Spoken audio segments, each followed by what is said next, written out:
जैसा कि last episode में हमने देखा कि ज़ियन यूनसेक के क्लैन में पहुंच गया था और वहां पर उसके यूनसेक के साथ फाइट हो गई थी, मगर तभी यूनसेक ने उसके ऊपर पाम अटैक किया था। ज़ियन उस पाम अटैक से बहुत ज्यादा जख्मी हो गया था और तभी वो वहां से भाग गया था, जबकि यूनसेक ने उसके पीछे अपने बहुत सारे डिसाइबल्स छोड़ दिए थे। इन सभी डिसाइबल से भागते भागते वो एक माउंटेन एरिया में पहुंच गया। इसे वॉरक्राफ्ट माउंटेन कहा जाता है, मगर यूनसेक के लोग इधर नहीं आ सकते थे, इसलिए अब वो अपने बहुत सारे बीस्ट ज़ियन के पीछे लगा देता है। और यहाँ हमें ज़ियन को दिखाया जाता है जो कि वॉरक्राफ्ट माउंटेन में अपने मास्टर के साथ था। ज़ियन के मास्टर उसे हील करने के लिए एक पिल देते हैं और ज़ियन खुद को ठीक करने के लिए वो पिल खा भी लेता है। ये पिल बहुत ज्यादा पावरफुल थी और इसके खाते ही उसके आसपास बहुत ज्यादा एनर्जी फैलने लगती है। ज़ियन की बॉडी इतनी ज्यादा पावरफुल नहीं थी कि वो इस पिल को एब्जॉर्ब कर सके, मगर वो हिम्मत नहीं हारता और वो खाने लगता है इसको, और उसे खाते खाते ही उसके आसपास बहुत ज्यादा एनर्जी फैलने लगती है। और यहाँ इसके मास्टर भी इस एनर्जी को देखकर बहुत ज्यादा शॉक हो जाते हैं। ये एनर्जी ज़ियन की एनर्जी से मर्ज होने लगती है और उसकी सोल पावर को बूस्ट करने लगती है। ज़ियन भी समझ जाता है और वो इस एनर्जी को अपने अंदर लेने लगता है और इससे उसके आसपास बहुत सारे क्रिस्टल्स बनने लगते हैं। ये सभी क्रिस्टल्स दाओ कोई एनर्जी के छोटे छोटे पैकेट्स हैं और ये सब क्रिस्टल्स उसकी एनर्जी को हील करने के लिए यूज हो रहे हैं। यहाँ ज़ियन भी धीरे धीरे हील होने लगता है और इतनी शानदार पिल तो ज़ियन के टीचर ही बना सकते हैं। वहाँ की अल्केमिस्ट एसोसिएशन, जो कि सबसे बड़ी अल्केमिस्ट एसोसिएशन है, उसके प्रेसिडेंट फामा भी इस तरह की पिल नहीं बना सकते जो कि उसके मास्टर ने बनाई है। इस पिल से ज़ियन के इर्द गिर्द बहुत ज्यादा एनर्जी फैल जाती है और यहाँ ये दोनों ही इसको देखकर बहुत ज्यादा हैरान हो जाते हैं, मगर तभी ज़ियन नोटिस करता है कि अब उसने बहुत ज्यादा एनर्जी एब्जॉर्ब कर ली है और अगर वो और ज्यादा एब्जॉर्ब करेगा तो उसके साथ कुछ बुरा भी हो सकता है, तो वो अपनी एब्जॉर्प्शन को रोक देता है। इस एनर्जी को मैनेज करते हुए और बहुत ज्यादा स्ट्रगल करने के बाद आखिरकार ज़ियन बिल्कुल ठीक हो जाता है और उसका सोल पावर 2 स्टार रैंक से इंक्रीज हो जाता है और इसके मास्टर इसे बिल्कुल ठीक देखकर बहुत ज्यादा खुश हो जाते हैं और फिर उससे उसका अगला प्लान पूछते हैं। मगर ज़ियन बहुत ज्यादा परेशान हो जाता है जब उसके मास्टर उससे अगला प्लान पूछते हैं, क्योंकि उससे याद आता है कि उसका अगला प्लान अपने फादर को बचाना है और उसे अभी तक अपने फादर की कोई खबर नहीं मिली। वो नहीं जानता उसके फादर कहाँ हैं। युनलन ने उसे बताया था कि जब उसके फादर पहाड़ी से कूदे थे तो वो गायब हो गए थे। अब ये बात मानने वाली तो नहीं थी, मगर क्योंकि उसके पास झूठ बोलने की कोई वजह नहीं थी तो इसका मतलब है कि वो सच ही बोल रहा था। ज़ियन भी इस बात को समझ जाता है कि युनलन ने बिल्कुल सच बोला था, मगर सवाल तो ये था कि उसके फादर गए तो गए कहाँ। अब ज़ियन अपना पेंडेंट निकालता है जो कि अभी भी ग्लो कर रहा था, यानी कि उसके फादर अभी भी ठीक हैं और आहिस्ता आहिस्ता रिकवर हो रहे हैं। ज़ियन समझ जाता है कि अगर उसके फादर युनलन की नजरों के सामने गायब हुए हैं, इसका मतलब कि युनलन से भी बड़ी एक एनर्जी है जिसने कि उन्हें गायब किया है। और यहाँ टीचर ज़ियन से कहते हैं कि तुम इस बात का ज़ी जूनियर से क्यों नहीं पूछते, तो ज़ियन कहता है कि उसका इस सब से क्या ताल्लुक। तो उसके टीचर कहते हैं कि ज़ी जूनियर जैसी लड़की बिना किसी मतलब के तो तुम्हारी फैमिली में रहने नहीं आएगी, उसका तुम लोग के साथ रहने का कोई ना कोई मतलब तो जरूर है। और अब जो तुम्हारे फादर गायब हुए हैं तो इसका लिंक ज़ी जूनियर के साथ जरूर है, कोई ना कोई। अब ज़ियन इस बारे में भी सोचने लगता है, मगर उसे कुछ न कुछ तसल्ली थी कि पेंडेंट अभी भी ग्लो कर रहा है, मतलब कि उसके फादर ठीक हैं और धीरे धीरे रिकवर हो रहे हैं। दूसरी तरफ हमें व्हाइट स्नेक को दिखाया जाता है जो कि मास्टर्स और जामन से अपनी खिदमत करवा रहा था और खाना खा रहा था। वो बहुत ज्यादा खुश था, जबकि ज़ियन यहाँ अपने मास्टर को जेड दिखाता है और वो उन्हें बताता है कि ये मैं अल्केमिस्ट ट्रेडिंग बाजार से लेके आया था और ये एक स्टोरेज सेल की तरह काम करता है। वो उन्हें ये भी बताता है कि ये जेड वैली ऑफ बर्निंग का पीस है और फिर अपने मास्टर से जेड वैली के बारे में पूछने लगता है। यहाँ उसके मास्टर उसे जेड वैली का बताते हैं और यहीं पे ये एपिसोड एंड हो जाती है। इसके बाद हमें नेक्स्ट एपिसोड में दिखाया जाता है कि ज़ियन अपने मास्टर को जेड दिखाता है और तब उसके मास्टर उसे बताते हैं कि ये जेड वैली ऑफ फ्लेम का है। इस पर ज़ियन मास्टर से पूछता है कि ये वैली ऑफ फ्लेम क्या है,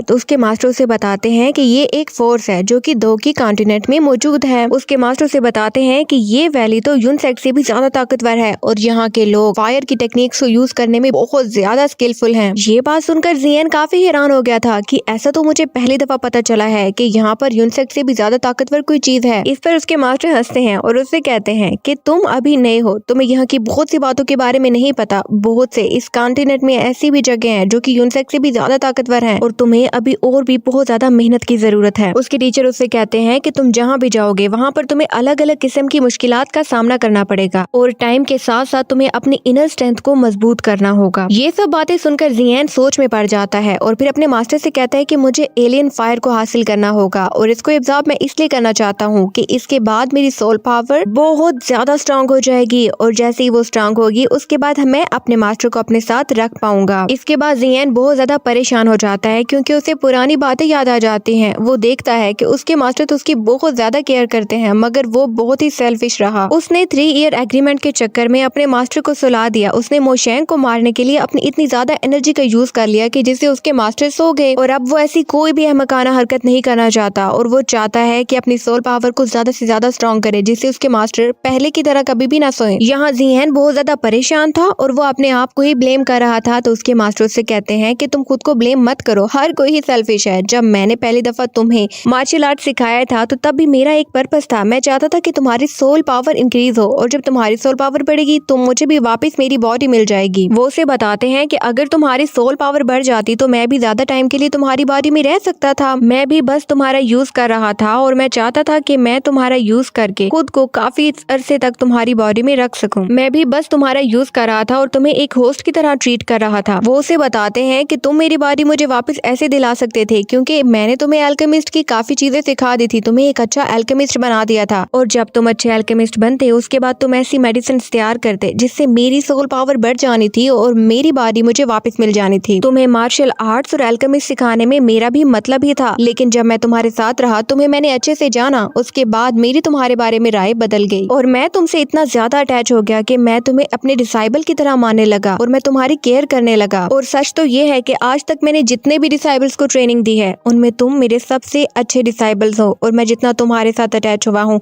आज तक मैं किसी के साथ इतना अटैच नहीं हुआ। अब जैसे जैसे तुम्हारी स्किल्स बढ़ती गई उसके साथ साथ मेरी तुम्हारे लिए फीलिंग्स भी बढ़ती रही और मैं तुम्हारा पहले से ज्यादा ख्याल करता हूँ। मुझे खुद की इतनी चिंता नहीं रहती जितनी की मैं तुम्हारी चिंता करता हूँ। और मैंने ये भी देखा कि जब मैं सो गया था तुम मेरे लिए कितना परेशान थे और मुझे दोबारा से जगाने के लिए तुमने क्या कुछ नहीं सहा और इस सब के लिए मैं तुम्हारा एहसानमंद रहूंगा हमेशा के लिए। इसके बाद जियान अपने टीचर के सामने झुककर एक बहुत ही प्यारी सी लाइन कहता है। वो कहता है teacher for the day and father for the life, यानी वो अब अपने मास्टर को अपना अच्छा टीचर ही नहीं बल्कि अपना लाइफ मेंटोर भी मानता है, वो इंसान जिसने कि उसकी जिंदगी बदल दी। इसके बाद जियान अपने टीचर से पूछता है कि आप मुझे ये बताएं कि बॉडी को रिफाइन करने के लिए मुझे कितनी फ्लेम्स चाहिए होंगी। तो उसके मास्टर से बताते हैं कि इसके लिए हमें 3 अलग अलग फ्लेम्स चाहिए होंगी। अब जियान चाहता था कि मैं ये सब फ्लेम्स हासिल करूं और इनका यूज करके मैं अपने मास्टर की बॉडी को रिफाइन करूं। अब ये दोनों इन फ्लेम्स के बारे में डिस्कस करना स्टार्ट करते हैं। ये दोनों अब सोच रहे थे कि हमें किस किस तरह की फायर्स को कलेक्ट करना है जिससे कि मास्टर की बॉडी को रिफाइन किया जा सके। दूसरी तरफ हमें ओल्ड सेक्ट मास्टर को दिखाया जाता है जिससे कि यूजी मिलने आई थी और ओल्ड सेक्ट मास्टर यूजी से कह रहा था कि तुम हो तो ओल्ड सेक्ट की मास्टर, लेकिन कल मैंने देखा कि जियान के लिए तुम काफी हमदर्द रही और मुझे पता चल गया है कि तुम दोनों में क्या रिश्ता है। तुम में जो भी रिश्ता हो, मगर एक बात याद रखना कि तुम यहाँ की मास्टर हो और यहाँ के रूल्स को तुम्हें हमेशा याद रखना होगा। इस पर यूजी कहती है कि ऐसी तो कोई भी बात नहीं है और उनसे कहती है कि एक दफा जियान ने मेरी जान बचाई थी और इसी वजह से तो मैं उसे मारते हुए डर गई थी। इसकी ये बात सुनकर यूनसेक मास्टर बहुत ही ज्यादा गुस्से में आ जाता है और उससे कहता है कि तुम्हें ये नहीं भूलना चाहिए कि जियान हमारा दुश्मन है और उसे हमें जल्द से जल्द पकड़ना होगा। और इसके बाद वो ओल्ड सेक्ट मास्टर यूजी से कहते हैं कि मैं तुम्हें हुक्म देता हूँ, जाओ और जियान को पकड़ कर लाओ। इस पर यूजी बहुत ज्यादा डर जाती है और ओल्ड सेक्ट मास्टर से कहती है कि ये एम्पायर अब जियान को ही सही मानता है और अगर अब हमने उसको नुकसान पहुंचाया तो ये एम्पायर हमारे खिलाफ ही जंग छेड़ सकता है। ये सुनकर वो ओल्ड सेक्ट मास्टर कहता है कि तुम्हें इस सबसे डरने की कोई जरूरत नहीं है। अब वक्त आ गया है कि हमें इस पूरे एम्पायर को अपनी ताकत दिखानी है। हमें जियान और जियामा एम्पायर इन दोनों को ही साफ करना होगा। हमारा यून सेक्ट ऊंचाइयों पर पहुंच जाएगा और हम लोग इस एम्पायर की सारी पॉलिटिक्स को बदल करके रख देंगे। दूसरी तरफ हमें जियान और उसके मास्टर को दिखाया जाता है जहाँ पर जियान के मास्टर जेड पीस को एक्टिवेट कर रहे होते हैं। इस जेट पीस को एक्टिवेट करने की वजह से आसपास बहुत ज्यादा ऑरा बन जाता है। अब उसके मास्टर उसे बताते हैं कि ये वैली ऑफ फ्लेम्स का हिडन ट्रेजर है और इसको यूज करके हम अपनी कल्टीवेशन लेवल को बढ़ा सकते हैं। और यही नहीं, वो उसे ये भी बताते हैं कि तुम्हारे बचपन की फ्रेंड नायॉन, उसने भी ऐसे ही एक ट्रेजर का यूज किया था जिसकी वजह से वो इतनी ज्यादा पावरफुल बन गई थी। अब ये दोनों बातें कर ही रहे थे कि तभी इन्हें ऐसा महसूस होता है कि वहाँ पर यूनसेट के डिसाइबल्स भी आगे हैं उनका पीछा करते हुए। तो जियन उनसे दूर जाने के लिए भागने लगता है, वो उनसे छुपने लगता है, लेकिन तभी एक डिसाइबल जियन को देख लेता है। अब जैसे ही वो जियन को देखता है तो जियन भी उस पर वार करके उसे बेहोश कर देता है। एक्चुअली में जियन का ये ऑरा इतना ज्यादा पावरफुल था कि यूनसेट के डिसाइबल्स ने भी इसे महसूस किया था और वो जियन को पकड़ने के लिए आ गए थे। हालांकि जियन के मास्टर ने इस ऑरा को काफी ज्यादा कम कर दिया था, मगर फिर भी वो इसमें कामयाब नहीं रह सके और डिसाइबल्स ने इसे महसूस कर ही लिया था। ये सभी डिसाइबल जियन के पीछे थे, उस पर अटैक करने की कोशिश कर रहे थे, मगर जियन एक एक करके इनसे निपटता आगे आगे भागता जा रहा था। वो इसलिए क्योंकि एक साथ अगर इन सब ने जियन का घिराव कर लिया तो ये जियन के लिए अच्छा नहीं होगा और वो सबसे एक साथ कैसे लड़ेगा। जियन की सोल अभी टोटली रिकवर नहीं हुई थी, इसलिए उसे अकेला ही अपने मास्टर की हेल्प के बगैर लड़ना था। उसके मास्टर भी ये सब कुछ देख रहे थे। ये जंगल बहुत ज्यादा खतरनाक था, यहाँ पर खतरनाक बीस्ट भी थे, मगर ये डिसाइबल्स इतने पावरफुल थे कि ये अपने रास्ते में आने वाले सभी बीस्ट को भी मार रहे थे। अब जियन इनसे लड़ रहा है, उसके मास्टर भी ये सब कुछ देख रहे हैं, मगर उसकी हेल्प नहीं कर पा रहे और ये सभी डिसाइबल जियन के पीछे हैं उसको मारने के लिए। और यहीं पर ये एपिसोड एंड हो जाती है। जैसे कि लास्ट एपिसोड में हमने देखा कि यूनसेट ने अपने सभी डिसाइबल्स जियन के पीछे लगा दिए थे और वो सभी डिसाइबल जियन को पकड़ने के लिए वॉरक्राफ्ट माउंटेन में पहुंच गए थे। अब जियन अपने मास्टर के साथ उनकी हेल्प से उनसे बचने की कोशिश कर रहा था। एक्चुअली में आप कह सकते हैं कि मास्टर की हेल्प नहीं थी, क्योंकि जियन की सोल पावर अभी कुछ कम हो गई थी, इसीलिए उसके मास्टर उसकी हेल्प नहीं कर पा रहे थे, मगर वो उसको देख रहे थे कि वो अभी क्या कर रहा है और कैसे उनसे बच रहा है। अब दूसरी तरफ हमें जियामा एम्पायर के सभी बड़े एल्डर्स को दिखाया जाता है, जिनमें आइस एम्परर भी था और इसके अलावा एल्केमिस्ट एसोसिएशन का प्रेसिडेंट भी वहाँ मौजूद था। अब ये सब मिलकर जियन के बारे में डिस्कस कर रहे थे और ये जानते थे कि जियन काफी ताकतवर है, मगर फिर भी वो यूनसेट का मुकाबला नहीं कर सकता, इसके लिए उसे और भी ज्यादा ताकतवर होना चाहिए। दूसरी तरफ आइस एम्परर इन सबको बताते हैं कि यूनसेट हमेशा से अपने फायदे के लिए कुछ भी कर सकता है और वो ये नहीं सोचेगा कि इसमें किसी का नुकसान हो रहा है या कोई मरता है तो मर जाए। आइस एम्परर कहते हैं कि वो बहुत ज्यादा खतरनाक है और आगे चलकर भी वो कुछ न कुछ गलत काम जरूर करेगा, और अगर हम जियन का साथ देते हैं तो यूनसेट हमारे खिलाफ जंग छेड़ देगा, और अगर हम चाहते हैं कि हम उससे बच सकें और उसे मार सकें तो इसके लिए हम सभी एल्डर्स को मिलकर काम करना होगा। लेकिन उसकी ये बात उसके दोस्त को बिल्कुल भी पसंद नहीं आती और वो कहता है कि तुम्हें अगर चाहते हो कि तुम अच्छा डिसीजन लो तो इसके लिए पहले तो हमें एल्डर से पूछना होगा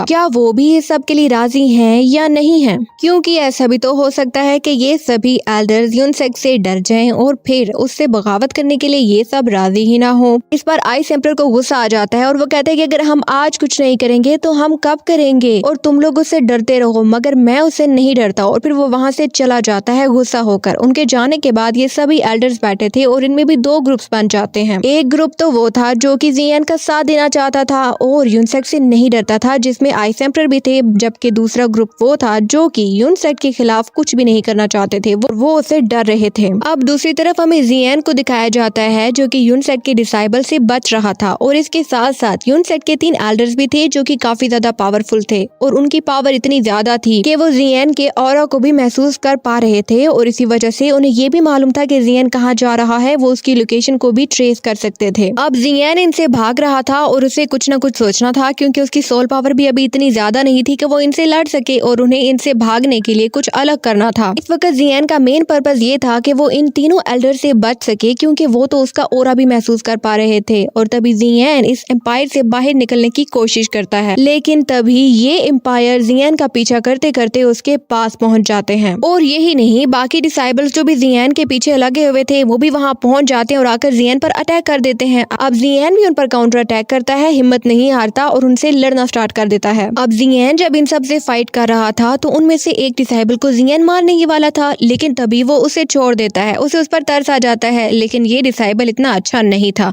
अब जैसे ही जियन उस डिसाइबल से थोड़ा दूर जाता है तो ये डिसाइबल पीछे से अपने बाकी सभी साथियों को सिग्नल दे देता है ताकि वो आकर जियन को मार सके। अब जियन को ये देखकर बहुत ज्यादा गुस्सा आ जाता है। गुस्सा तो जियन को बहुत आ गया था, मगर ये टाइम नहीं था उसका कि वो इन सब से लड़ सके, इसलिए वो इनसे भागने लगता है। और दूसरी तरफ वो डिसाइबल्स और 3 एल्डर्स ये भी जियान का पीछा कर रहे थे। अब जियान भागता रहता है और तभी उसे ऐसा लगता है कि वो सभी डिसाइबल्स एक जगह पे रुक गए हैं। पहले तो जियान को समझ नहीं आता कि ये सभी एक जगह रुक क्यों गए हैं, मगर तभी उसे समझ आता है कि वो तीनों एल्डर्स जो कि यूनसेट के एल्डर्स हैं, बहुत ज्यादा पावरफुल हैं, वो अपने मैजिक से जियान के आगे निकल जाते हैं। अब ये तीनों डिसाइबल जियान के आगे आ जाते हैं और उसका रास्ता रोक लेते हैं और जियान आगे बढ़ पा नहीं रहा होता। लेकिन ये तीनों डिसाइबल्स जियान को चारों तरफ से घेरने के बावजूद ये डिसाइबल जियान पर अटैक नहीं कर रहे होते। अब ये उसे मारते नहीं है और जियान वहाँ पर स्टे करता है। वो काफी रात वहाँ पर बैठा रहता है और तभी वहाँ पर वो ये नोटिस करता है कि और भी बहुत सारे एल्डर्स और डिसाइबल वहाँ पर आ गए हैं और वो ही नहीं, उनके साथ यूजी भी आई है। ये देखकर जियान भी समझ जाता है कि ये सभी डिसाइबल्स और ये एम्परर एक्चुअली में यूजी का वेट कर रहे थे कि जब वो आएगी तभी ये सब मुझे मारेंगे। अब जैसे यूजी वहाँ आती है तो ये सब गुस्से में उससे कहते हैं कि जियान ने हमारे सेक्ट मास्टर को मारा है, अब हम उनका बदला जरूर लेंगे, हम इसे भी मार देंगे। मगर यूजी ऐसा कुछ भी नहीं चाहती थी क्योंकि वो जियान को काफी पसंद करती थी, उसे प्यार करती थी। अब यूजी काफी ज्यादा परेशान थी कि वो करे तो क्या करे, ये भी तो उसकी ड्यूटी है और वो उसका प्यार है, अब वो क्या करे। लेकिन उसकी मजबूरी थी और वो सभी डिसाइबल्स और एम्परर को जियान को मारने का ऑर्डर दे देती है। ये सभी डिसाइबल्स अब जियान को मारने के लिए उसके पीछे लग जाते हैं। वहाँ जियान भी इनसे बचने की पूरी कोशिश कर रहा होता है। उसकी स्पीड बहुत ज्यादा होती है, ये बहुत ज्यादा उसकी चेजिंग कर रहे होते हैं मगर उसे पकड़ नहीं पा रहे होते। जियान बहुत तेज भाग रहा होता है और जो भी डिसाइबल्स उसके रास्ते में भी आ रहे होते हैं वो उन्हें भी मार रहा होता है और बहुत ज्यादा चेजिंग के बाद आखिरकार जियान इन सब से बचने में कामयाब हो ही जाता है। वो इन सब से काफी ज्यादा दूर निकल जाता है। लेकिन तब एम्परर सोचते हैं कि अब जियान को हम पकड़ेंगे और हम उसे मार डालेंगे। अब ये तीनों लीडर जियान का पीछा करते हैं और उनमें से एक लीडर तो जियान पर अपनी लाइटनिंग से स्ट्राइक भी करता है, मगर जियान अपने मास्टर की हेल्प से बच जाता है। उसके मास्टर अपनी एनर्जी जियान को दे देते हैं और जैसे ही वो जियान को अपनी एनर्जी देते हैं उनकी एनर्जी कम हो जाती है,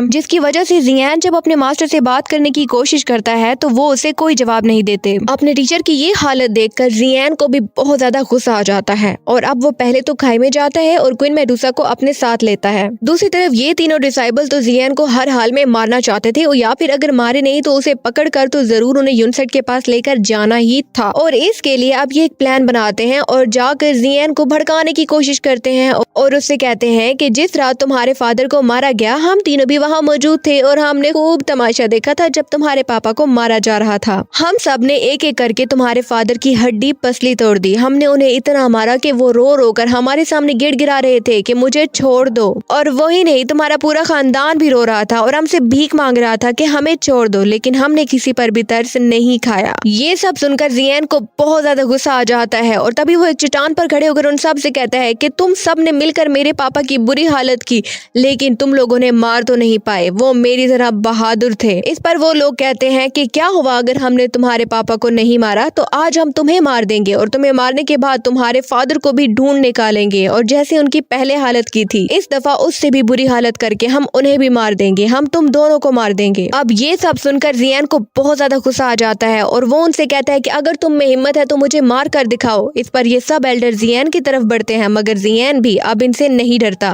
वो जियान से लड़ने के लिए आगे बढ़ रहे थे और जियान भी उनसे नहीं डर रहा था और तभी क्वीन मेडुसा अपना ऑर्डर करती है वहाँ के मॉन्स्टर्स को। अब यहाँ उन माउंटेन्स के सबसे खतरनाक मॉन्स्टर्स आ गए थे और आते ही वो उन डिसाइबल्स पर और उन एल्डर्स पर हमला करने लगते हैं। ये मॉन्स्टर्स बहुत ज्यादा पावरफुल थे और अलग अलग टेक्निक से इन एल्डर्स पर हमला कर रहे थे। इनकी इतनी ज्यादा पावर की वजह से अब एल्डर्स इनके सामने टिक नहीं पाते। आहिस्ता आहिस्ता इन सब की पावर भी कम हो रही थी और दूसरी तरफ जियान भी अब इन्हें जान से मारने का डिसाइड करता है और वो अपने अंदर एक अलग किस्म की एनर्जी प्रोड्यूस करता है जिससे वो इन्हें मार सकेगा। और इसी के साथ ये एपिसोड एंड हो जाती है।